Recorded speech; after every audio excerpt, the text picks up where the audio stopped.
Sinclair Broadcasting may not be a household name here in Boston, but in dozens of cities where it owns a TV station, the company is well known for delivering local news with a conservative bent. And that isn't sitting well with some viewers or critics of Sinclair's big expansion plans. Sinclair Broadcasting owns two stations in Portland, Maine, CBS 13 and Fox 23. Thanks for joining us tonight for this late edition of Fox 23 News at 10. For the most part, both offer standard fare for local news. A police department shut down. Why the station is closed and who's now responsible. But then you get this. Our chief political analyst, Boris Epshteyn, who is a former senior Trump campaign advisor and administration official, gives his insights and commentary. These Bottom Line with Boris segments air in Portland and on dozens of other Sinclair stations around the country.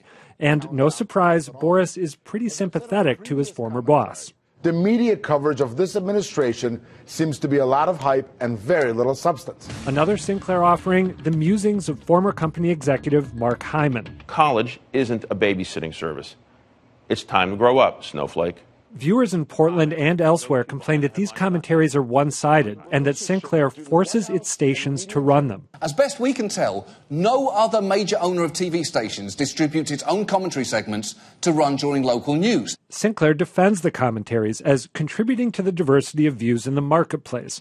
But critics note that after Sinclair completes its purchase of Tribune's local TV stations, it'll reach 70% of American households. The whole game in the broadcast TV universe is bigger is better because it gives you more leverage. And Sinclair will have plenty of leverage to push whatever agenda it wants. I am torn on this one between wanting to snicker, as some of us were doing when the video was rolling, and wanting to quake in terror, because on the one hand, the production values for these commentaries that have to run on Sinclair stations, they're so terrible, from the cursive script in which Boris is written to identify Boris Epshteyn, to the just terrible canned delivery of Mark Hyman that we saw there. But on the other hand, 70% of stations around the country as an ultimate saturation point, that's a lot of people, some of whom may not be that critical of this material they're seeing.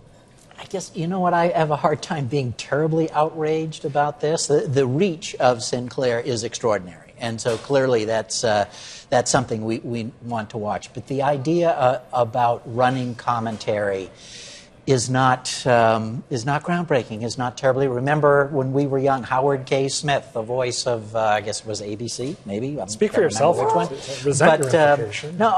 But the only thing wrong with this right now, I think, is the fact that this takeover of the Tribune stations is pending before the FCC. And while they're out there, while Epshteyn and the other guy are out there making nice about the Trump administration, they are hoping to complete a, $3.2 billion purchase. That's what's wrong. Other than that, I don't have a problem with it. Yeah, I think the idea of one media company controlling or covering so much territory is something that can be debated, whether that's good for the country or not. But George Stephanopoulos gives commentary, and he was a former official, and so we look at him totally differently. He has a lot more credibility than Boris, but what's different? Well, to play devil's advocate, what's fundamentally different? I'm not sure that George Stephanopoulos has a lot more credibility than Boris Epshteyn, maybe a little. I think that we're looking at... But he's not giving commentary, by the way, like what we saw Epshteyn. No, we're not. He doesn't do that. I would look at this through a different lens, although I think that Tom and Farah and I are sort of on the same page. I don't care about the commentary. I really don't. But the regulation of local television used to be based on the idea of localism, diversity of ownership.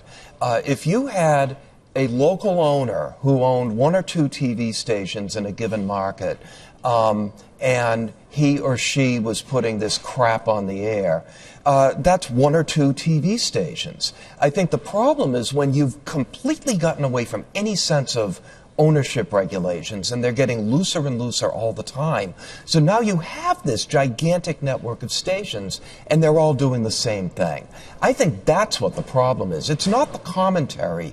It's the moving away from any sense that what has always been considered to be a scarce public resource, can all of it be owned by a few giant corporations? Well, it could be argued that a few giant corporations own other stations, large groups of stations. So in that way, we've been moving toward that, and people have been complaining about the corporatization of news and information for some time because of that. What I would say about the commentary that I think is important is it's required for all of those stations that you're talking about, and they're not allowing room for anybody else to respond. I think it's good to have a range of opinions. If you say the guy was the former Trump guy, he has one way of looking at it, that's not my issue. My issue is if someone else wants to respond in that space, you've required everybody to carry one commentary and not allowed room for anything else. In the old days, somebody listened to a commentary that was on at local stations, and they called up and said, excuse me, that's not, they would get an opportunity to go on and refute that. And then you get a broader sense of the issue. So that's the only thing that bothers me. I would like to have people, in any way that we can possibly push it, get outside their bubble so there's a little bit of something in every space, even if it's definitely a space like Sinclair where they have signed up on one side. But you see, I would not want to go back to the bad old days when we were regulating content.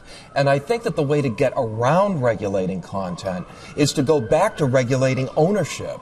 So that, and I don't mean picking and choosing. But don't you think that horse has left the barn? Well, yes. Both horses have left the barn. Well, that's what I'm saying. Yeah. I'm choosing the ownership horse to ride on. Okay. You're choosing the content horse to ride on. Yeah.